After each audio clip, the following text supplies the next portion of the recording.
Imagine being born into slavery with no last name, no formal education, and almost no chance of controlling your own future.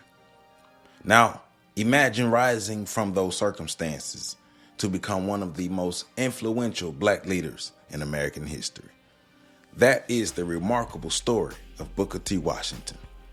Booker T. Washington was born on April 5th, 1856, on a plantation in Franklin County, Virginia. His mother Jane was enslaved, and Booker never knew his biological father. Later in life, he would write in his autobiography, Up from Slavery, that he could not even remember the exact date of his birth because birthdays was not something enslaved children celebrated. Freedom, education, and opportunity were things he would have to fight for. When slavery ended after the Civil War, Booker was only 9 years old. His family moved to Malden, West Virginia, where life was still incredibly difficult. Instead of enjoying childhood, Booker worked long hours in salt furnaces and coal mines to help support his family. Yet, even while working exhausting jobs, one dream never left his mind. He wanted an education. He later described seeing children carrying books and wishing more than anything that he could join them. Eventually, after convincing his family to let him attend school, he learned to read and write and even gave himself the surname Washington when he enrolled. Education had become his pathway to freedom. Booker's determination eventually led him to the Hampton Normal and Agricultural Institute in Virginia. The journey itself became legendary. With very little money, he traveled hundreds of miles, often walking, sleeping wherever he could, and taking odd jobs just to survive. When he finally arrived, he was dirty and exhausted. Before admitting him, the head teacher asked him to clean the classroom. Booker scrubbed every corner until the room was spotless.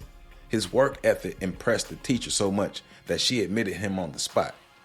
It was a lesson that would define his life. Excellence often speaks louder than words. After graduating from Hampton, Booker returned as a teacher. Then in 1881, at just 25 years old, he received an opportunity that would change history.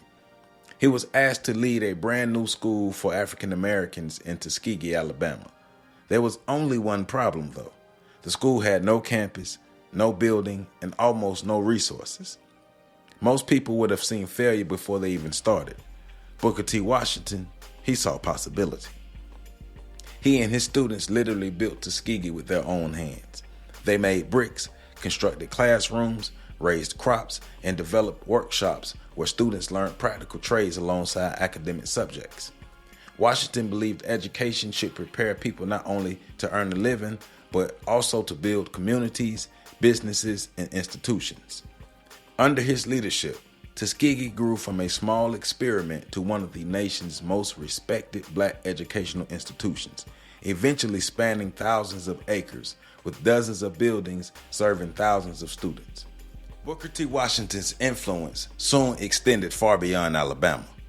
In 1895, he delivered what became known as the Atlanta Exposition Address. In that speech, he urged Black Americans to pursue economic independence, vocational education, and business ownership while seeking opportunities within the realities of the segregated South. Many white leaders praised the speech, believing it encouraged racial cooperation. However, many black intellectuals, most famously W.E.B. Du Bois, strongly disagreed. Du Bois argued that economic progress alone was not enough, but insisted that African Americans must also demand full civil rights, voting rights, and equal access to higher education. Their debate became one of the defining intellectual discussions in Black American history. Despite the controversy, Washington's influence continued to grow. Presidents sought his advice. Business leaders donated to Tuskegee, and in 1901, he published Up from Slavery, one of the most influential autobiographies in American history. Although remembered for its public emphasis on self-help and economic achievement, historians have also documented that Washington quietly supported legal challenges against Jim Crow laws and provided financial assistance to black newspapers and civil rights efforts behind the scenes.